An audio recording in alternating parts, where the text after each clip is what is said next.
Sinceramente yo creo que estas son las típicas cosas que si las piensas no las haces. A nosotros realmente el planteamiento de hacer un libro fue a raíz del programa de radio que hacemos en Onda Cero, el Colegio Invisible, que ya el nombre por sí tiene, bueno, pues, tiene una proximidad, ¿no?, al género infantil, aunque se trata de un programa que de infantil tiene muy poco, ¿no?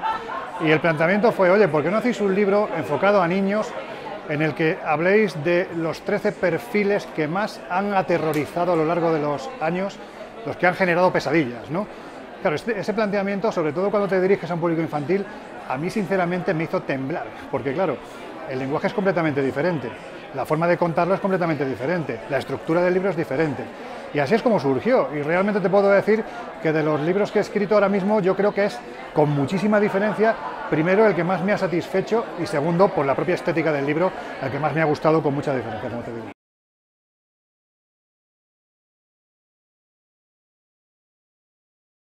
Es complicado. Lo que pasa es que en este caso tienes el aval, ¿no?, de la propia editorial, que lleva ya muchísimo tiempo haciendo este tipo de libros, ¿no? Badibidú lleva muchísimos años haciendo libros enfocados al público infantil y juvenil, y claro, pues ahí sabes que estás en sus manos, es decir, tú planteas un argumento y es la editorial la que te dice, mira, esto está bien, pero mejor llévatelo por aquí, o esto quizás está enfocado a un público un poquito mayor, baja un poco el tono, y así es como lo hemos hecho. O sea, en cierto modo te puedo decir que ha sido una especie de máster de literatura infantil, de cómo hacer un libro de literatura infantil. Lo que pasa es que, fíjate, yo creo que además lo que te permite esto es que el perfil de niño, de franja de edad, ¿no?, que se va a acercar a un producto como este libro, al fin y al cabo lo que buscamos nosotros es que vaya viendo, primero, que, cuidado, que los dueños de las pesadillas no son tan terribles, suavizamos al personaje, digamos que los blanqueamos, ¿no?, salvo al hombre del saco, que no hay forma de blanquearlo. O lo humanizáis, ¿no? Lo humanizamos, claro, y sobre todo le decimos, cuidado, después de haber leído este libro, quédate con la idea de que son divertidos, y por encima de todo, que si tú quieres que desaparezcan, van a desaparecer, con lo cual también es una forma de acercarle a una franja de edad muy jovencita, acercarle, oye, lo que han sido los grandes mitos, las grandes leyendas, que todos, de una forma u otra, hemos mamado a lo largo de los siglos, ¿no?, a través de los grandes literatos, ¿no? O sea que, en cierto modo, eso nos ha servido el decir, ¿cómo le contaría yo esto a una persona mayor? Bueno, pues ahora voy a intentar contárselo de otra forma a un niño pequeño, y ese ejercicio es el que nos ha ayudado a, no sé si lo hemos conseguido, pero por lo menos sí a saber cómo dirigirnos al público más juvenil.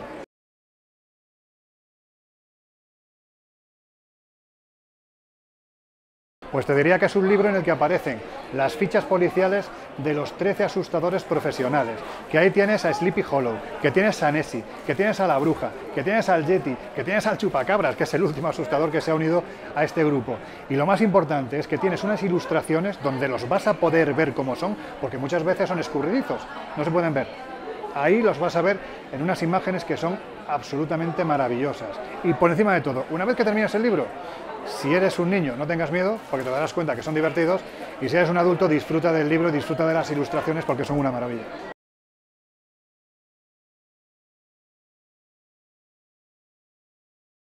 Principalmente visual. Yo a la literatura infantil, la verdad es que no me había acercado nunca, ni a nivel profesional, ni tampoco por la propia curiosidad, ¿no?, que te puede generar el sector, ¿no? Sí a nivel cinematográfico. A ver, no me ha quedado más remedio. Tengo dos niñas, con lo cual te puedes imaginar que prácticamente todas las películas de Disney han pasado por delante de mis ojos.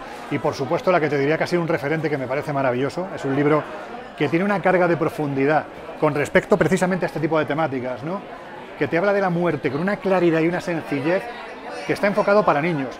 Es la película de Coco. Es una maravilla. Esa película te muestra a las claras cómo se vive la muerte, por ejemplo, en países como México. Y además te lo cuentan en el lenguaje de un niño. Fíjate la dificultad. ¿Cómo le explicas tú a un niño que acaba de nacer a la vida, con 5, 6, 7 años, es una criatura, explícale que su vida tiene un final? ¿Cómo se lo explicas? Eso sí que es difícil. Pues este tipo de referentes son los que nos han ayudado a poder hacer un libro como este.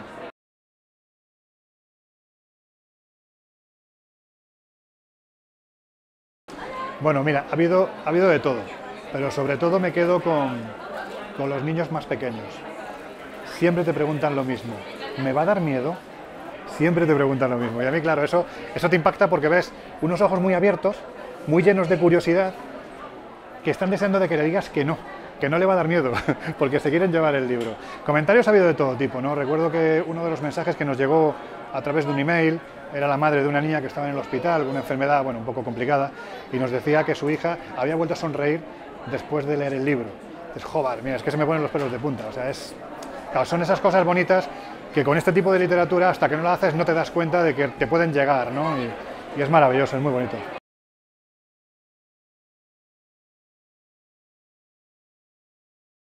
Exactamente, es cuando te das cuenta no solo de que haya merecido la pena, es que en ese momento dices, jolines, quiero conocer a esa persona y además quiero seguir haciendo esto. Porque lo que te das cuenta es que el público infantil no tiene absolutamente nada que ver, como decías al principio, no tiene nada que ver con el público más adulto. Es mucho más inocente y se corta mucho menos a la hora de preguntarte cualquier cosa, o sea, lo que se les pasa por la cabeza te lo pregunta. Y eso es maravilloso, porque es un impacto que muchas veces dices, bah, llevo muchos años trabajando en estos temas, este tipo de periodismo, y jamás pensé que me fueran a sorprender con una pregunta, ¿no? Y sin embargo los niños lo consiguen. De hecho, te puedo decir que este libro, la primera persona que lo leyó, antes incluso de que fuera un libro físico, cuando era una maqueta, fue el hijo de la editora. Y él fue el que dijo, es un chico que tiene 11 años, y él fue el que dio su visto bueno si realmente el libro iba a suponer un éxito a nivel de lo que era su sector, su franja de edad, y si hubiera dicho que no, el libro no se hubiera publicado.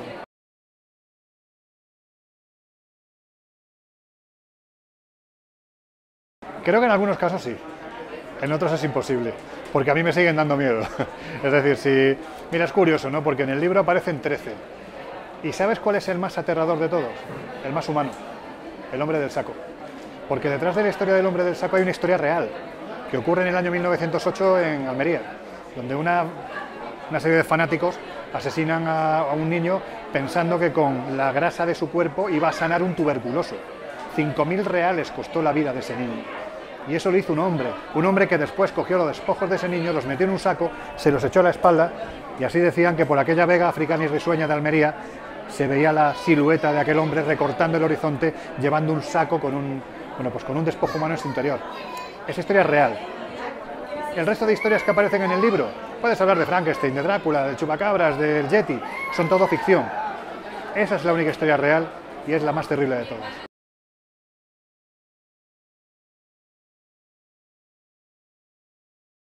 Dicen que el hombre es un lobo para el hombre, ¿no? Bueno, pues yo te añado que por mucho que pensemos que la ficción puede ser majestuosa, la realidad siempre, siempre, siempre va a superar a la ficción, siempre.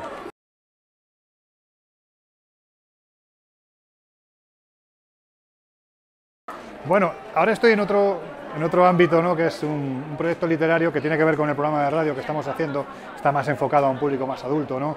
Digamos que es un libro en el que hay tanques de contenido, en el que de repente pues te hablamos de ciudades perdidas en la selva, ciudades sumergidas bajo las aguas, hablamos de mitos, de grandes exploradores, pues como Percy Harrison Fawcett, Ernest Shackleton, va enfocado a un público más mayor. Pero vamos, mi idea, y ya lo he hablado con mis editores, ya lo he hablado con ellos, es que a mí me encantaría, de estos 13 asustadores, hacer un libro de cada uno de ellos. Hacer 13 libros monográficos de cada uno de ellos, porque de verdad, es que merece la pena.